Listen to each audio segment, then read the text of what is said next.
নারকেল তেল রাখলাম। এই দুটোকে সমানুপাতে মেশাবো। যেমন এটা যদি আমি মোটামুটি ধরুন 1 চামচ নিই, নারকেল তেলটা ঢালছি, দেখতে পাচ্ছেন আপনারা নারকেল তেল। এবার আমি দেখাচ্ছি এই ক্যাস্টর অয়েলটা। আপনি সমান সমানও নিতে পারেন, অথবা নারকেল তেল একটু বেশি নেবেন 1 চামচ, আর এটা মোটামুটি 1 চামচ একটু কম।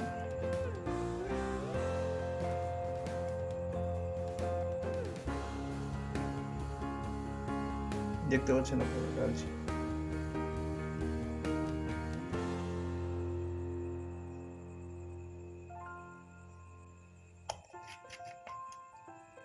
আর এটা হচ্ছে ইবন চারসু ক্যাপসুল। একটা কাঁচি নেবেন, কাঁচি নিয়ে এর মাথাটা কাটবেন। একটু ডফার থাকলে